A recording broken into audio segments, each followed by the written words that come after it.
நான் தான் CM material. எல்லாம் நம்ம கையில் தான் இருக்கு. இது நம்ம டைம். ரெடி. தமிழ்நாடு தமிழருக்கே, மக்கள் தான் தீர்ப்பு.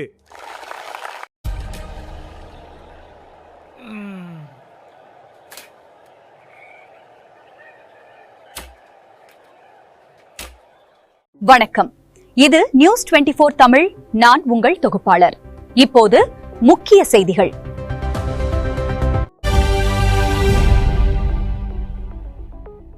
தமிழக அரசியல் களம் பரபரப்பாக உள்ளது. தேர்தலுக்கு பிந்தைய கருத்து கணிப்பு முடிவுகள் வெளியாகியுள்ளன. தனிநபர் பயன்பாட்டிற்கு 4.5 லிட்டர் மதுபானம் வைத்துக் கொள்ளலாமா என சென்னை உயர் நீதிமன்றம் விளக்கம் அளித்துள்ளது. பெட்ரோல் கையிருப்பு குறைந்துள்ளதாக பாகிஸ்தான் மந்திரி வேதனை தெரிவித்துள்ளார்.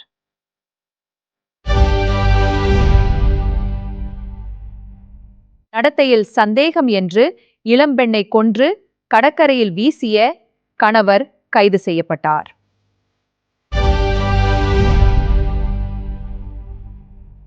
ஆப்பிரிக்க நாடுகளுக்கு இனி வரி இல்லை என சீனா முக்கிய அறிவிப்பு வெளியிட்டுள்ளது.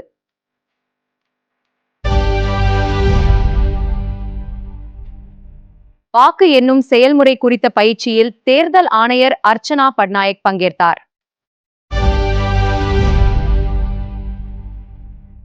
ஈரோடு மற்றும் சென்னை இடையே கோடைக்கால சிறப்பு ரயில்கள் இயக்கப்படும்.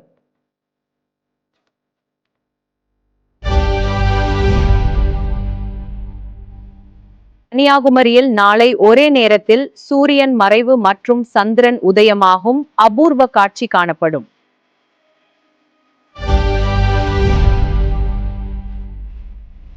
திருமலை பஸ் நிலையங்களில் இருந்து கிரிவல பாதை வரை கட்டணமில்லா பஸ்கள் இயக்கப்படும்.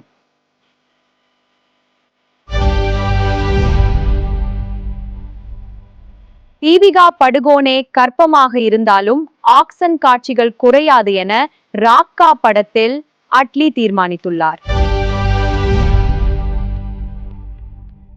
கீர்த்தி சுரேஷ் மற்றும் மிஷ்கின் இணையும் புதிய படத்தின் டைட்டில் மற்றும் ஃபர்ஸ்ட் லுக் நாளை வெளியாகிறது. மோகன்லால் நடித்துள்ள திரிஷம் 3 படத்தின் டீசர் வெளியானது. கனமழையில் பெங்களூரு மருத்துவமனை சுவர் இடிந்து விழுந்து 7 பேர் உயிரிழந்தனர்.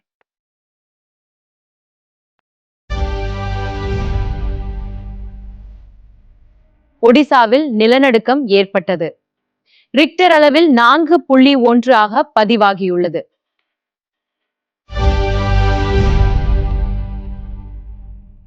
ஈரானுக்கு எதிராக அமெரிக்கா கடுமையான நிலைப்பாட்டை எடுக்கும் என ட்ரம்ப் எச்சரித்துள்ளார்.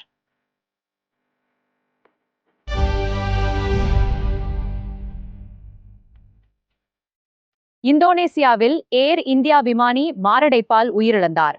அதிர்ச்சி சம்பவம்.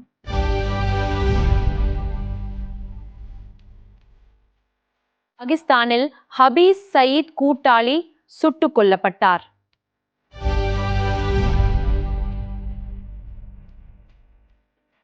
அமெரிக்காவின் 250வது சுதந்திர தினத்தில் இங்கிலாந்து மன்னர் சார்லஸ் மற்றும் ட்ரம்ப் சந்தித்தனர்.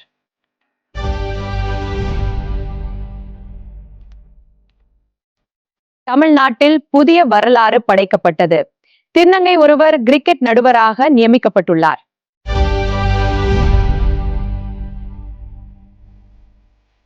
இன்றைய IPL போட்டியில் முதலிடத்தை பிடிக்குமா பெங்களூரு, பழிதீர்க்குமா குஜராத், அனல் பறக்கும் மோதல்.